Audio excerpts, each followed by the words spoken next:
Hello everyone, welcome to NCERT English to Bengali solutions. আজ শুরু করছি class 8 chapter 5 when people rebel 1857 and after এর part 1। তো এখানে রেবেল কথার অর্থ হলো বিদ্রোহ, মানে 1857 এর গণবিদ্রোহ ও তার পরবর্তী ঘটনা। পলিসিস অ্যান্ড দ্য পিপল মানে নীতি এবং জনগণ, ব্রিটিশদের বিভিন্ন লস আর ইন্ডিয়ান পিপলের।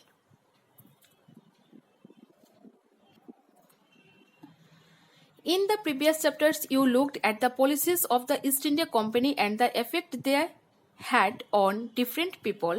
প্রিভিয়াস চ্যাপ্টারসে তোমরা দেখেছো যে ইস্ট ইন্ডিয়া কোম্পানির বিভিন্ন পলিসিস এবং এই পলিসিগুলোর এফেক্ট কিভাবে পড়েছিল বিভিন্ন লোকের উপর। Kings, queens, peasants, landlords, tribal soldiers were all affected in different ways. রাজা রানী, কৃষক, বাড়িওয়ালা, আদিবাসী সৈন্যরা সবাই বিভিন্নভাবে ক্ষতিগ্রস্ত হয়েছিল।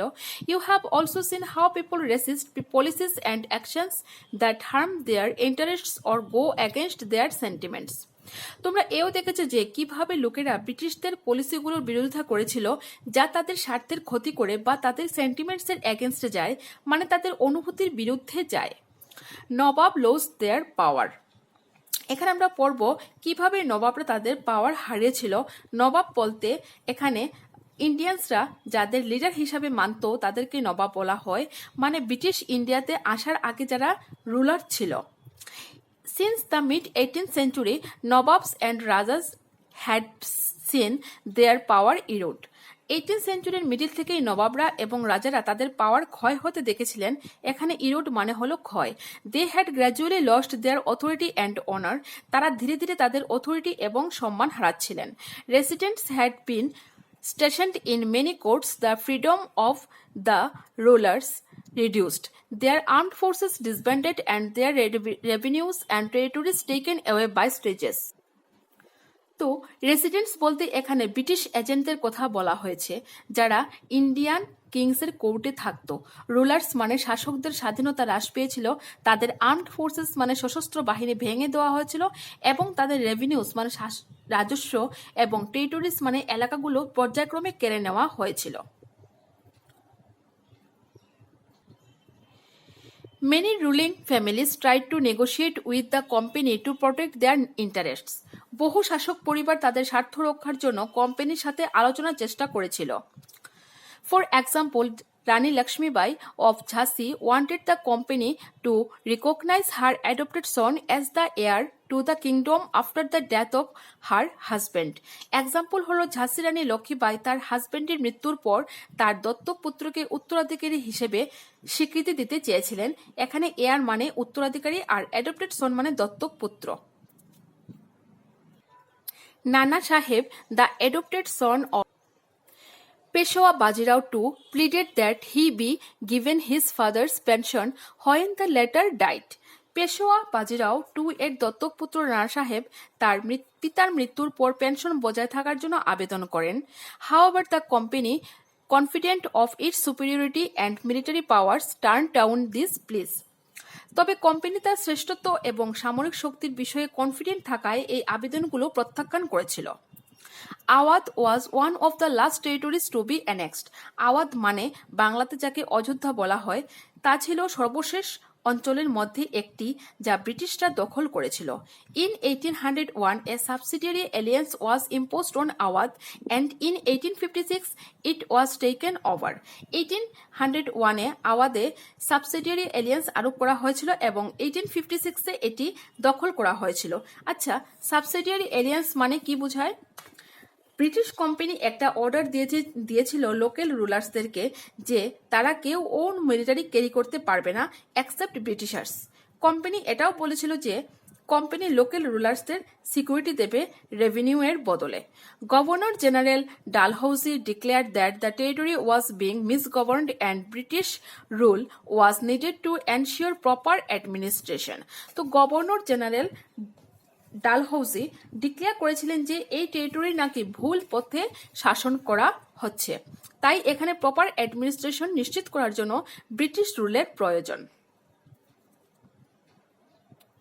The company even began to plan how to bring the Mughal dynasty to an end. এমনকি কোম্পানি একটা প্ল্যানও শুরু করেছিল কিভাবে মুঘল ডাইনেস্টিকে শেষ করা যায়। The name of the Mughal king was removed from the coins minted by the company. Company Mughal রাজকীয় coin থেকে রাজার নাম রিমুভ করে দিয়েছিল। In 1849, governor general Dalhousie announced that after the death of Bahadur Shah Zafar, the family of the king would be shifted out of the Red Fort and given another place in Delhi to reside in. তারপর 1849-এ governor general Dalhousie announced করে যে বাহাদুর শাহ জাফরের মৃত্যুর পর red fort থেকে তার পরিবারকে সরিয়ে দিল্লির অন্য জায়গায় শিফট করা হবে। In 1856, Governor General Canning decided that Bahadur Shah Zafar would be the last Mughal king, and after his death, none of his descendants would be recognized as kings. They would just be called princes. 1856-এ governor general Lord Canning decide করে যে বাহাদুর শাহ জাফরই হচ্ছেন শেষ মোগল সম্রাট এবং বাহাদুর শাহ জাফরের মৃত্যুর পর অন্য কাউকে মোগল সম্রাট বলে কোম্পানি স্বীকৃতি দেবে না, তাদেরকে শুধু প্রিন্সেস বা যুবরাজ বলেই মানা হবে। এভাবেই মোগল ডাইনেস্টি শেষ হয়ে যায়। Next point, the peasants and the sepoys. In the countryside, peasants and zamindars resented the high taxes and the rigid methods of revenue collection. তো এখানে আমরা কৃষক এবং জমিদার সম্পর্কে পড়ব।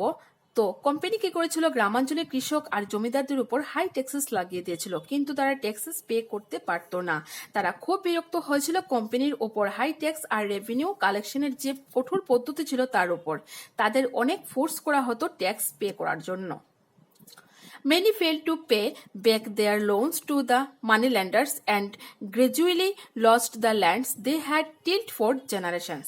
অনেক কৃষক এবং জমিদার রেভিনিউ দেওয়ার জন্য মানি লেন্ডার্সের কাছ থেকে ইন্টারেস্ট সহ লোন নিয়েছিল, যা আর পরিশোধ করতে তারা পারত না।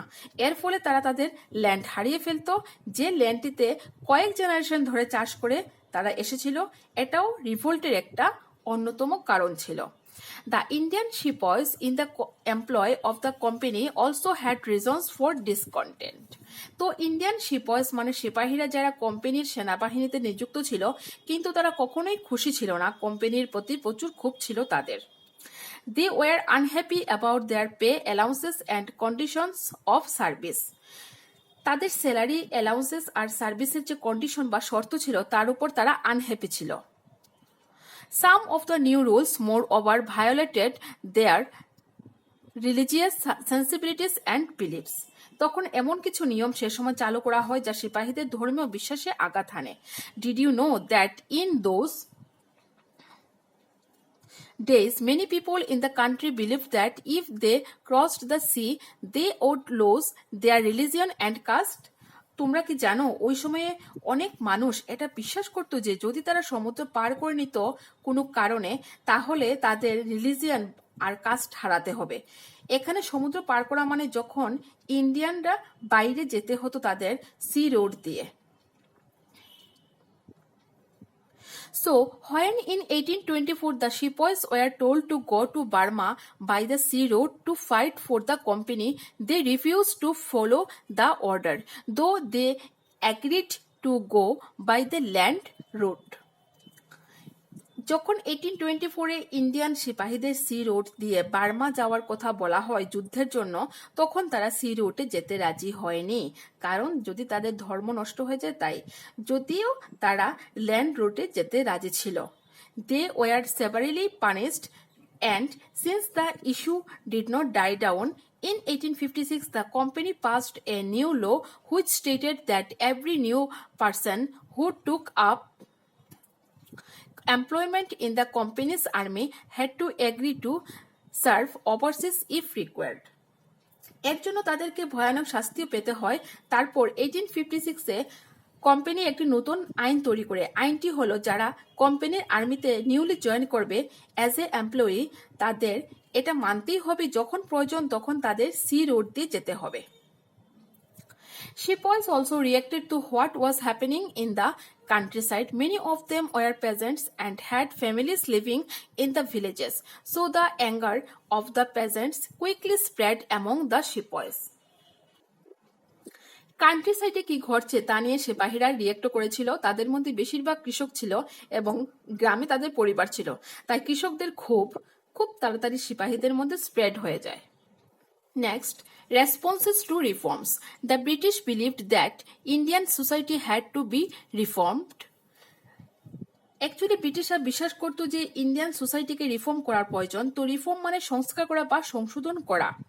Laws were passed to stop the practice of Sati and to encourage the remarriage of widows. তাই সতীদাহ প্রথা বন্ধ করা এবং বিধবাদের পুনর্বিবাহকে উৎসাহিত বা এনকারেজ করার জন্য আইন পাশ করা হয়েছিল। English language education was actively promoted. তো ইংলিশ ল্যাঙ্গুয়েজটাকে অ্যাক্টিভলি প্রচার করা হয়েছিল। After 1830 the company allowed Christian missionaries to function freely in its domain and even own land and property. 1830 পরে খ্রিস্টান মিশনারি কোম্পানি তার নিজের অধিকৃত ল্যান্ড এবং প্রপার্টিতে স্বাধীনভাবে কাজ করার অনুমতি দিয়ে দেয়। ইন 1850 এ new law was passed to make conversion to Christianity easier. তারপর 1850-তে খ্রিস্ট ধর্মের রূপান্তরকে আরও সহজ করার জন্য একটি নতুন আইন পাশ করা হয়েছিল। This law allowed an Indian who had converted to Christianity to inherit the property of his ancestors. এই লতে বলা হয়েছিল যেসব ইন্ডিয়ানরা খ্রিস্টান ধর্মে কনভার্ট হয়ে যাবে তারা তাদের পূর্বপুরুষদের সম্পত্তির উত্তরাধিকারী হিসেবে সব প্রপার্টি পেয়ে যাবে। Many Indians began to feel that the British were destroying their religion, their social customs and their traditional way of life. অনেক ইন্ডিয়ান এটা ফিল করতে শুরু করেছিল যে ব্রিটিশরা তাদের ধর্ম, তাদের সামাজিক রীতিনীতি এবং তাদের ট্রেডিশনাল লাইফ ধ্বংস করছে। There were of course other Indians who wanted to change existing social practices. এখানে অবশ্যই অন্যান্য ইন্ডিয়ান ছিলেন যারা সামাজিক অনুশীলন করে পরিবর্তন করতে চেয়েছিলেন। You will read about this reformers and reform movements in chapter 7। তো আমরা চ্যাপ্টার 7-এ এই রিফর্মার্স এবং রিফর্ম মুভমেন্ট সম্পর্কে পড়ব। তো আজ এতটুকুই থাক। নেক্সট ভিডিওতে আমরা পার্ট 2 পড়ব, তাই চ্যানেলটিকে সাবস্ক্রাইব করে নিও।